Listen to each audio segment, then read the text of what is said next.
Salut à tous, c'est le football à l'aveugle, j'espère que vous allez bien, on se retrouve pour le dernier débrief de la saison du PSG après 67 matchs, c'est le 67e et dernier match de cette saison 2024-2025 pour le Paris Saint-Germain, j'ai compté les matchs amicaux aussi, mais bon, en tous les cas, si on avait enlevé les matchs amicaux, ça faisait 65, donc c'était quand même pas mal, là aussi.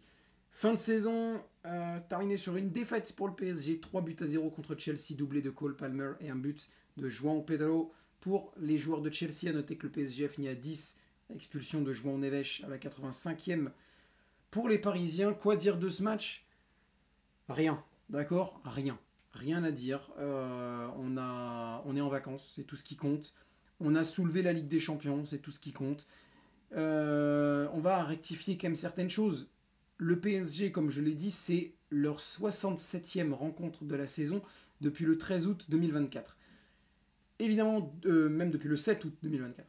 Il y a beaucoup d'équipes qui ont joué beaucoup de matchs cette saison, mais le PSG fait partie des équipes qui en ont joué le plus, qui ont joué le plus de matchs importants, qui ont même été au bout de la compétition la plus importante pour la plupart des fans de foot, surtout européens. Évidemment, si tu me parles des fans de football asiatique, c'est la Ligue des champions asiatique, mais ils ont emporté la compétition la plus importante du continent, en tout cas, ça c'est sûr. Donc, en fait, là, aujourd'hui, qu'est-ce qui n'a pas fonctionné? Déjà, il y a eu un excès de confiance, peut-être, parce que déjà, je l'ai observé dès le départ. Après, Luis Enrique n'a pas eu d'excès de confiance. Lui, il a dit celui qui nous voit passer facilement. J'ai pas lu la suite de l'article, mais il avait l'air de dire celui qui nous voit passer facilement, très clairement, il y connaît rien ou il a tort en tout cas. Et j'étais d'accord avec lui. J'en voyais pourtant pas mal qui disaient ça devrait passer crème face à Chelsea, machin. Non, les gars, non. Chelsea, alors, je déteste le mode de fonctionnement de Chelsea cette saison. Je déteste le recrutement massif des joueurs, ce qu'ils font avec Strasbourg. En fait, je ne comprends pas aussi comment des joueurs peuvent signer là-bas. Parce que très clairement, tu as vraiment moyen de ne pas avoir beaucoup de temps de jeu, voire de ne pas en avoir du tout. Quand tu vois qu'un mec comme Christopher Nkunku n'a même pas de temps de jeu, ou presque pas, c'est que quand même il y a quelque chose qui va mal dans ce club, quoi. Pas forcément quelque chose qui va mal, mais il y a trop de joueurs en fait. Il y a trop de joueurs et du coup, t'as certains qui restent sur la touche. C'est pour ça qu'autant, tu vois, si quand tu prends le truc par si tu te mets à la place du club de Chelsea, je comprends l'idée. Mais si tu te mets à la place du joueur qui signe à Chelsea, je comprends pas. T'as un risque évident de ne pas avoir tant de jeu en fait.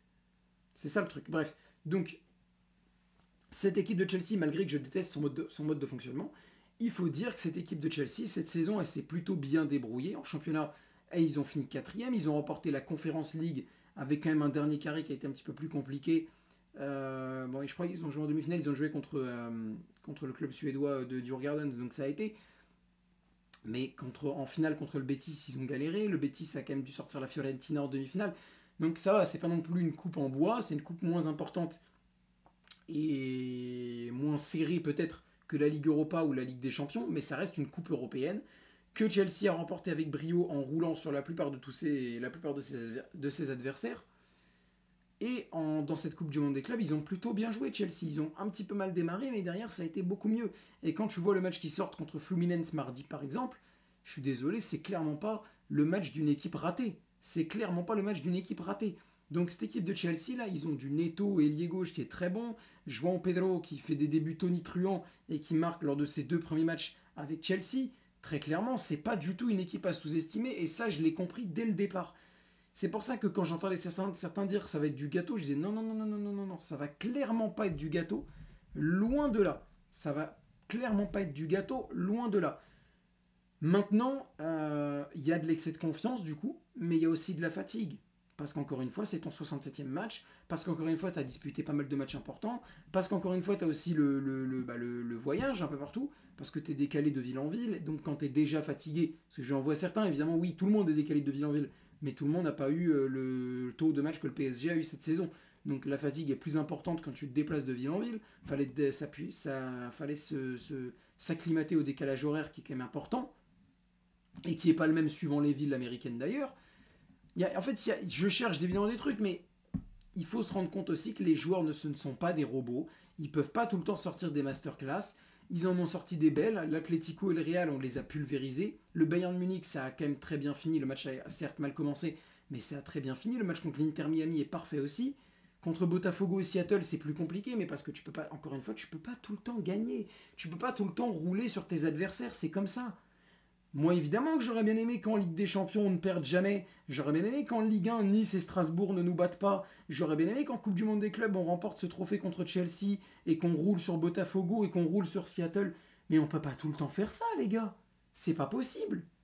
C'est pas possible. C'est pas une équipe de robots, c'est des humains quand même. Ils ont beau être payés, ils ont beau être payés des millions, ça veut rien dire. C'est quand même des humains.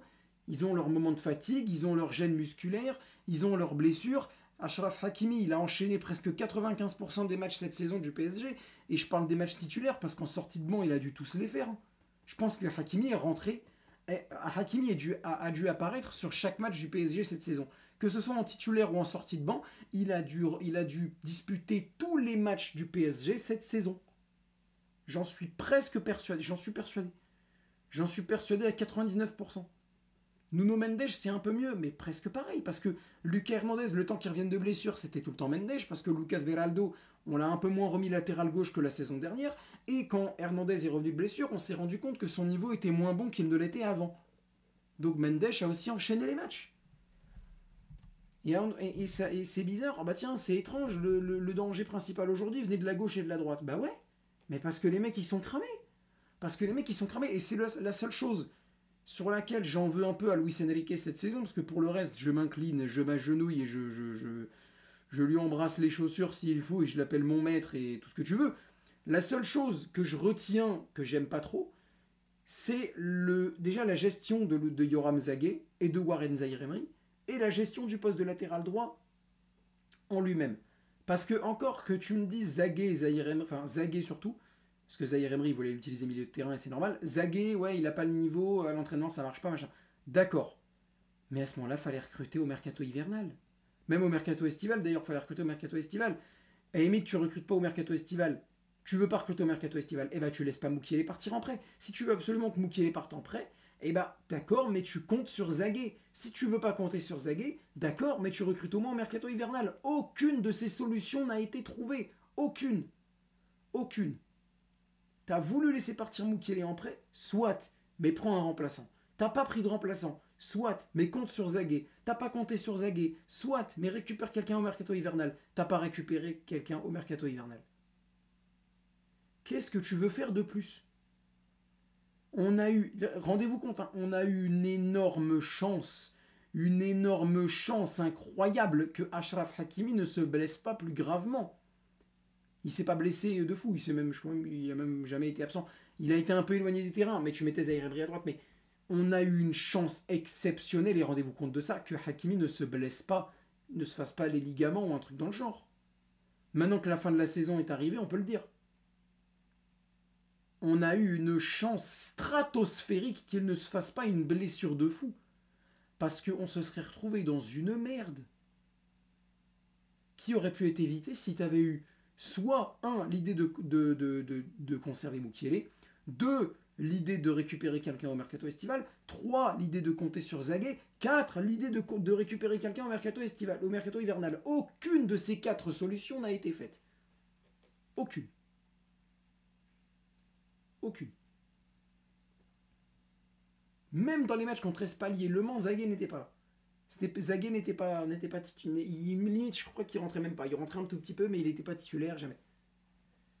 Qu'est-ce que tu veux faire de plus? Évidemment que Hakimi, à la fin, il est cramé. C'est normal. C'est normal. Marquinhos, c'est pareil. Il a enchaîné beaucoup de matchs. Alors après, tu pouvais mettre un peu Pacho Beraldo de temps en temps, donc ça va.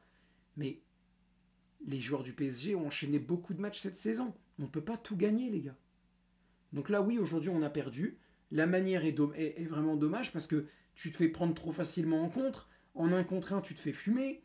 Ça a été trop facile pour Chelsea de marquer en première mi-temps. Donnarumma a fait plus de parades en deuxième, mais très clairement en première, il s'est fait littéralement défoncer la gueule. Voilà, il y a beaucoup de choses qui n'ont pas été aujourd'hui, mais il y a des circonstances atténuantes. J'avais des gars dans mon chat pendant que je faisais le live commentaire du match qui remettaient en cause toute la saison. Les gars, c'est un match. Oui, c'est une finale de Coupe du Monde des clubs, on aurait pu la gagner, on aurait pu gagner tous les trophées cette saison. On a déjà la Ligue des Champions. Rendez-vous compte depuis combien de temps on attend la Ligue des Champions? On attend la Ligue des Champions depuis la création du club. Je pense que c'est bon, on peut se contenter de ça. On récupère de toute façon, avec la performance qu'on a fait, je pense qu'on sera en Coupe du Monde des clubs là en 2029. Et ben on ira la chercher à ce moment-là, on essaiera d'aller la récupérer à ce moment-là. Et puis voilà. On ne peut pas tout gagner, c'est pas des robots les joueurs. Rendez-vous compte de ça, c'est pas des robots.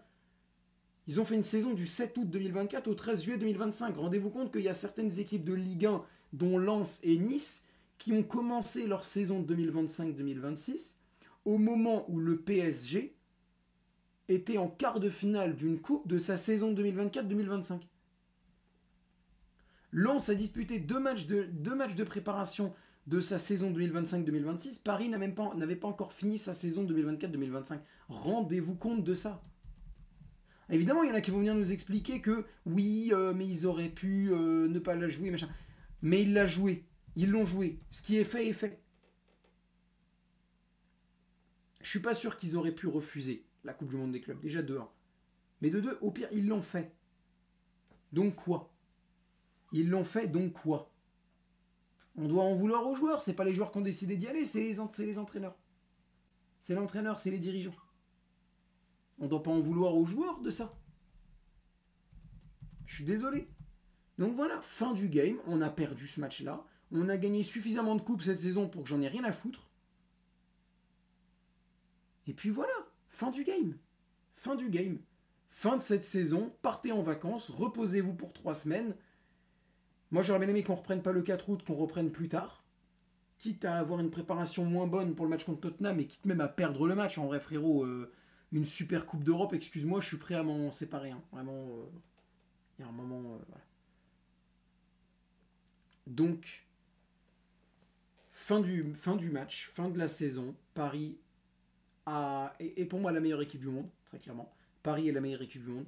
J'ai 4 candidats à proposer pour le Ballon d'Or. Ousmane Dembélé, Achraf Hakimi, Vitinha et Fabian Ruiz. Moi, je mets Fabian Ruiz dans les candidats au Ballon d'Or. Et peut-être aussi Lamine Yamal éventuellement, du Barça. Mais je vous le dis, comme je l'ai dit sur mon chat, si un Parisien, n'importe lequel, mais si un Parisien ne remporte pas le Ballon d'Or, je boycotte. Je boycotte.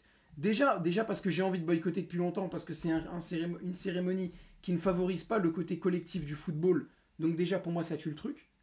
De 2, parce que dans tous les cas, c'est presque tout le temps des joueurs offensifs qui marquent, qui gagnent. Alors que pourtant, tu as des latéraux droits comme Hakimi et Carvajal qui sortent des matchs, qui sortent des saisons de fou, mais qui, vu qu'ils ne sont pas ultra offensifs, comme des ailiers, des avant-centres ou des milieux offensifs, n'auront jamais le ballon d'or ou devront sortir des masterclass de malades pour l'avoir. Déjà, pour ces 2 raisons-là, j'ai envie de boycotter. Mais si en plus maintenant on vient m'expliquer que malgré toute la saison que Paris a faite, un seul Parisien ne mérite pas de l'avoir, c'est bon, stop, on arrête. On arrête. Ça peut être qui vous voulez, hein. C'est pas forcément obligé que ce soit Dembélé. Pour moi, ça peut être Hakimi, ça peut être Vitinha, ça peut être Fabian. Ça peut même être Beraldo si vous voulez. Tant que c'est un Parisien, je m'en fous. Mais si c'est pas un Parisien, je considère que c'est mort. C'est bon, on arrête. On arrête. À partir de l'année prochaine, je ne suivrai plus le Ballon d'Or, je ne proposerai plus de contenu sur le Ballon d'Or. J'en parlerai vite fait si on me pose une question dessus, mais je ne ferai plus de vidéos à ce sujet, je ferai plus de live pour la cérémonie du Ballon d'Or, et basta. Et basta. Bref, sur ce, c'est la fin de cette vidéo, les gars. Rien d'autre à rajouter. N'hésitez pas à lâcher un commentaire si la vidéo vous a plu. N'hésitez pas à me dire ce que vous en avez pensé de ce que j'ai dit. Est-ce que vous êtes d'accord avec moi ou pas d'accord. N'hésitez pas aussi à me dire ça. N'hésitez pas à liker la vidéo si elle vous a plu. Ça aide pour le référencement. Donc lâchez les likes en masse. Et n'hésitez pas aussi à vous abonner en activant la cloche des notifications pour ne manquer aucune des prochaines vidéos. Justement, en parlant de prochaines vidéos... Il y a peut-être une vidéo en préparation avec Benjamin qui va sortir sur sa chaîne ou sur la mienne, on va voir. Mais ça concerne le PSG. On vous en dit pas plus. Mais peut-être une vidéo qui sortira bientôt. On est en train de voir ça en privé avec Benjamin. Et en termes de live, on se retrouve vendredi prochain pour le premier, enfin pour le 3e, mais pour le premier pour moi. Quart de finale de l'Euro féminin Espagne-Suisse à partir de 20h30 en live. Et samedi prochain à partir de 20h30 également France-Allemagne pour l'autre quart de finale que je pourrais faire. Évidemment, il y en aura eu 2 autres avant, Norvège-Italie et Suède-Angleterre ou Suède-Pays-Bas, je sais pas. Mercredi et jeudi, mais ceux-là, je ne pourrai pas les faire, donc voilà. Mais vendredi et samedi, je serai là pour Espagne-Suisse et France-Allemagne pour les quarts de finale de l'Euro féminin 2025. Sur ce, c'était le football à l'aveugle. Merci de m'avoir suivi. Et à bientôt tout le monde pour de nouveaux contenus. Moi, je vais gentiment me reposer parce que je suis éclaté. Salut!